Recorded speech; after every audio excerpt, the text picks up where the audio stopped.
Good evening, friends. I'm Stephen Ben-Nun. You're watching Israeli News Live, and we do have breaking news this evening for you. Russia has placed the S-300 missiles in Syria after learning of U.S. plan to bomb air bases. It's been leaked information that has come out. We have also will be covering a story tonight that goes hand in hand with this. There are some reports coming out that Washington has backed off of its plan on using force against the Assad government, President Bashar al-Assad. But before I go into that, let me just quickly speak to you real quick. Those of you that are watching Israeli News Live this evening, I do know that Israeli News Live is actually watched by about 500,000 people daily. I know that when you look at on Israeli News Live, we only have about 90,000 subscribers as of now. But if you are watching this program on YouTube, one thing I do encourage you to do, look down, take a moment right now, minimize the screen, whatever you've got to do. Go in there and look and see what channel you're watching this broadcast on. We ourselves only air it on YouTube, and the name of our YouTube channel is Israeli News Live. Also, we do air this on our Vimeo channel, Stephen Ben-Nun, Ben-Nun. So if you're watching it in one of these two places here, we are able to correspond back and forth with you. There are many other channels that are actually copying our videos in their entirety, and they play them back, but they normally use some kind of sensational titles. We don't get into the sensational titles. We do try to title the information in order to get a maximum people to pay attention, because we feel that the information is serious.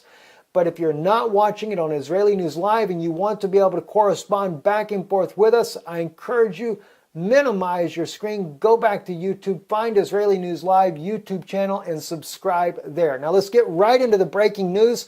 It's extremely serious what we have going on here. Now, I say serious because I said Russia has placed the S-300 missiles, and it's been confirmed that the information was leaked. Maria Zakharova, who is a spokesman for the Russian Federation, says that the S-300 appeared there in Syria after experts close to the American establishment had started leaking information that the U.S. could hit Syrian airfields with cruise missiles. Foreign Ministry spokesman Maria Zakharova stated, and that was stated in an interview with the Dozad TV channel. Now, I want to share with you, though, what some of the details have been that have surfaced about that secret operation that Washington has been planning. Before I do, let me remind you, John Kerry in the leaked audio had already stated to some of the Syrian people in New York City with this audio that was leaked just a few days ago that the option was back on the table. And he did mention cruise missiles. He also mentioned that the U.S. would actually go in and they would have to take out all of the Russian air defense systems in order to be able to take out Bashar al-Assad. So Russia knew then that they were intending to target them. I don't think it's over with yet either, even though there are some reports stating now that they are backing off, such as you see right here on the Duran, and I have listened to it as well on the White House press release there, says right here that the U.S. backed down over Syria after Russian threat to shoot down American aircraft. But let me just share with you, though. Let's take a look, though, what is actually being said there. This here is the White House press briefing. Let's look and see exactly what they say. I don't think it's a full back off. Well, what I'm saying is that I'm not going to be in a position where I'm taking options off the table for the Commander-in-Chief. I think I've discussed in some detail, and the President's discussed in some detail, why military action against the Assad regime to try to address the situation in Aleppo is unlikely to accomplish the goals that many envision now in terms of reducing the violence there, and is much more likely to lead to a bunch of unintended consequences that are clearly not in our national interest. But would lead to a bunch of unintentional consequences that are not in our national interest. I thank God somebody finally has some sense in Washington. This is what we've been trying to do ourselves all along by getting this information out. And as I said, there's several people that have been copying our videos, putting the news out, so we know that we're reaching a minimum of 500,000 viewers a day, even though it is some kind of crazy channels out there with outlandish titles. Nonetheless, Israeli News Live here, we're trying to get the message out, and the White House, supposedly they're backing off. But let me share with you. I had to translate this. We use Google Translator because my French, I don't remember French very well. I did speak it as a child, but I don't remember much of it now. 800 fighters bomb Syria is the title of the article, October the 5th on presstv.ir. It states here, informed sources in Moscow and Berlin show a plan concocted by NATO to strike the Syrian army with dozens of squadrons and a presence of 14 countries. The German analysts and information websites that report for real.net, this information suggests the presence of more than 800 fighter bombers, and this operation would take place in the coming days. So they were looking at doing this very soon.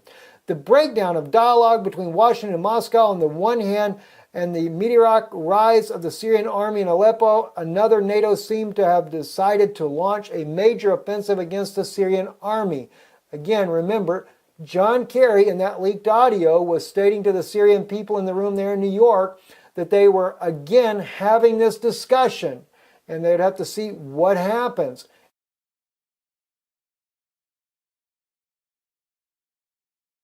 Five more ships. They've got the aircraft carrier that'll be there on the 10th of October.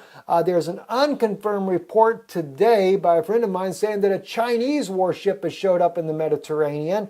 And we have U.S. ships there. We have a U.S. ship headed to the Black Sea. I mean, it's all kinds of crazy things going on all around that region there. And war is definitely a war that could go global, could easily spiral completely out of control. Watch what it says here, though. Now, Russia has also not hidden its concern that Washington cut the dialogue because this decision means the return of the U.S. to the military option. This is also to meet the same concern as Moscow, well aware of NATO plans, sent its S-300 in Syria. S-300 missile battery will be deployed in the base of Latakia, but the S-400 have already been sent to Syria. In other words, they've been there for some time, as we all know. That's already been made public. Russia has never hid this fact, and they didn't hide the fact that they were sending the S-300s there as well. Russia's trying to avoid a world war.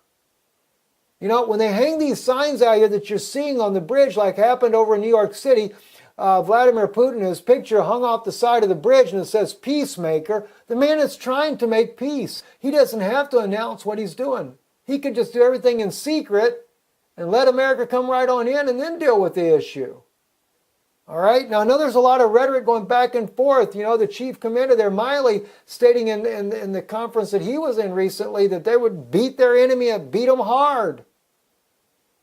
You know, Russia knows NATO's a big military force. It's not that the Putin's ever denied the fact that Russia's a big military force, but he also expects that Russia be respected as a sovereign nation. But instead, the world is bent on demonizing Russia. In fact, today on CT24 television, Czech News, they're stating that the Russians are wanting to go back and take over all the former Soviet airfields in the former Soviet states, feeding more propaganda here in Europe. But you know what the truth of it is? If you go back and do a little research, we find out that about a year ago, Russia began to work with some of the former Soviet states like Belarus, who is a very close ally to Russia, at reestablishing an airfield there, and a couple of other states that have close ties with Russia. Well, they have every bit of the right to do that in the world if they want to do it. It's not that Russia's coming here to take something from the people. It's just the other way around. They're working and making friends with their former partners that they had before. So, but anyway, we get all kinds of lies sent to us, you know.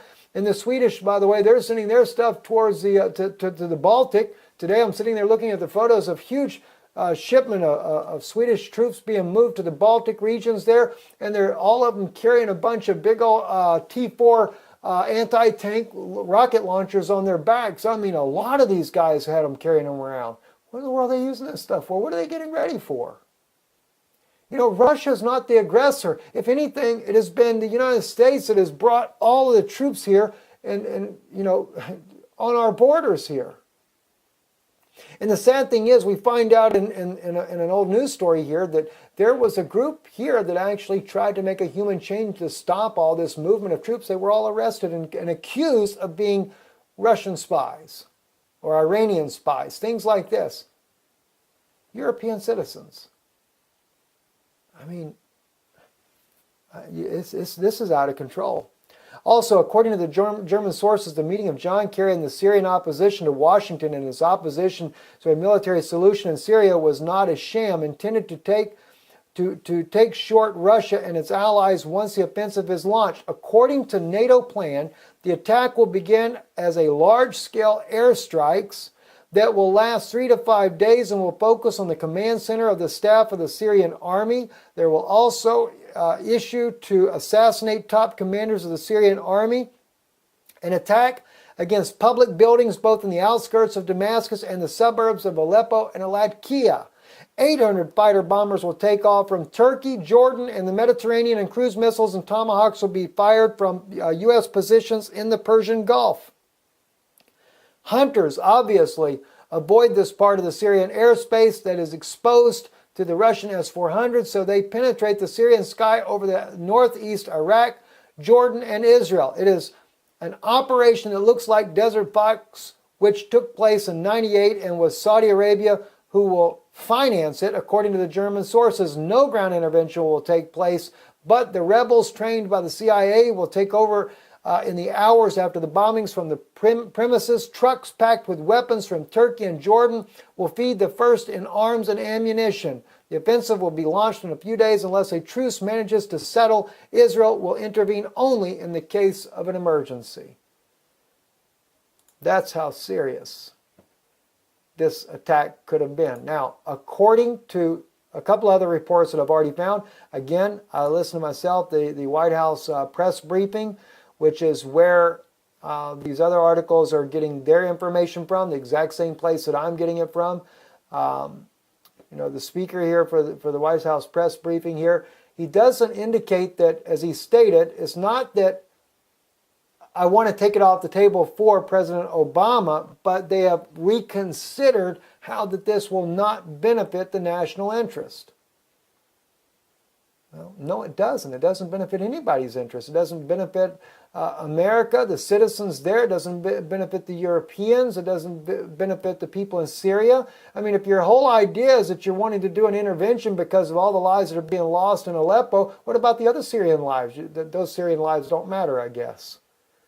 It's just nonsense. So anyway, here's an article here, the Information 360 Apocalypse, NATO, North Atlantic Treaty Organization, not planning to take part in combat operations in Syria, Iraq, Stoltenberg said. They're quoting, the Swedish guy there, Stoltenberg, and he's saying that they're not going to take part into it. Well, that's good. And then the Duran confirmed U.S. backed down over Syria after Russian threat to shoot down American aircraft. Okay, again, I'm glad to see that somebody's getting some brains. So anyway, U.S. and Europe preparing sanctions against Russia for fighting terrorism in Syria. So that's going to be maybe the new approach. Let's just put some more sanctions on Russia. And one thing that really gets me, I've listened to John Kirby on the Department of State, and the rhetoric that goes on there accusing Russia of not being willing to work with America on dealing with the extremists in Syria. It's kind of hard when Russia is there trying to defend President Bashar al-Assad from being overrun by all these different groups that are fighting in his country, and there's about 40 of them, and the United States is backing most of all of them. To me, they're all extremists. Even the white helmets that you sent in there, they're extremists as well. We've already seen the videos of them beating the mess out of the Syrian military that are captured and stuff. They're not there to rescue people. They're there to kill people. So you're going to slap a bunch of sanctions on Russia again. That's going to be what will work, right? That ought to do it. Ugh, how ridiculous. White House also may consider imposing sanctions on Russia over Syria outside the UN. Do some separate sanctions there. And of course, by the way, Russia is now officially blamed by the Obama administration for what? Accuses Russian government of election year hacking. So Russia did it. All this dirt that's brought up on Hillary, and Russia's all to blame for it. You know what's funny? That's like saying, you catch the guy, he's a criminal, but it's the way he got caught is what makes it really bad. Like in the old days, when you arrested someone, you're supposed to read them their Miranda rights. If you don't read their Miranda rights, they got set free. Didn't matter if they killed everybody in the house. And this is what they do over this whole issue with Hillary. I can't help but think that wondering that all this things about Russia, accusing Russia for the elections and the hackings and the leaks, and the analysts have already clearly stated it is obvious it's an inside job. That means somebody in the Obama administration is doing the leaks. It's not Russia. I'm sure that President Putin would love to see someone like Donald Trump get into office, though, so that at least he's got an ally that will be a true ally to him. Kind of like when Bush said that President Putin was the best ally that the U.S. actually had. What happened? What happened with the Obama administration that took that away? So here they are accusing Russia for everything. I don't know. Anyway, I'm Stephen Ben-Nun. You're watching Israeli News Live, and we'll just have to see how things go. Let's pray that the White House really has backed off from launching the attack against Syria, which would involve Russia without a doubt. Let's pray they really did truly back off from doing that. If they did, then I would say that what we're doing here on Israeli News Live, trying to reach out to the people to where somebody might have a reconsidering of doing war, then we're successful, along with many of others like-minded that have tried to get the news out there to where somebody would change their mind and we would not end up into a nuclear exchange, which would probably be the end result of that type of action. I'm Stephen Ben-Nun. You're watching Israeli News Live. Good evening.